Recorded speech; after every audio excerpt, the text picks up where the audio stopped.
Dieu est le créateur du ciel, de la terre, de l'univers visible et invisible.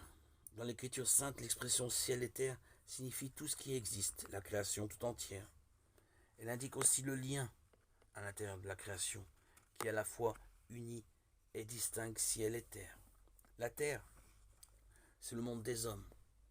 Le ciel ou les cieux peut désigner le firmament, mais aussi le lieu propre de Dieu, notre Père aux cieux, Matthieu 5,16, et par conséquent aussi le ciel, qui est la gloire attendue.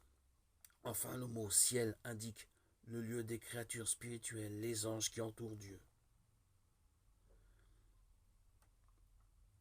Dieu a tout ensemble, dès le commencement du temps, créé de rien l'une et l'autre créature, la spirituelle et la corporelle, c'est-à-dire les anges et le monde terrestre, puis la créature humaine qui tient des deux, composée qu'elle est d'esprit et de corps.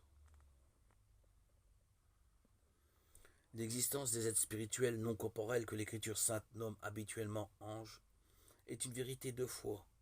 Le témoignage de l'Écriture est aussi net que l'unanimité de la tradition. Ange désigne la fonction, non pas la nature. Tu demandes comment s'appelle cette nature. Esprit, tu demandes la fonction. Ange. D'après ce qu'il est, c'est un esprit. D'après ce qu'il fait, c'est un ange.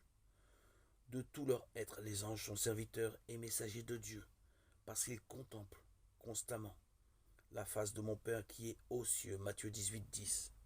Ils sont les ouvriers de sa parole, attentifs au son de sa parole. Psaume 103, 20.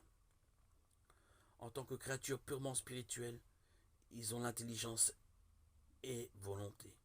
Ils sont des créatures personnelles et immortelles. Ils dépassent en perfection toutes les créatures visibles. L'éclat de leur gloire en témoigne.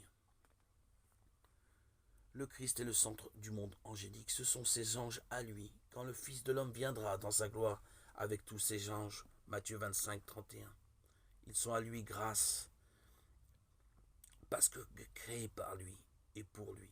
Car c'est en lui qu'ont été créées toutes choses, dans les cieux, sur la terre, les visibles et les invisibles. Trône, seigneurie, principauté, puissance. Tout a été créé par lui et pour lui. Colossiens 1, 16. Ils sont à lui plus encore parce qu'il les a fait messagers de son dessein de salut. Est-ce que tous ne sont pas des esprits chargés d'un ministère envoyé en service pour ceux qui doivent hériter le salut? Hébreux 1, 14.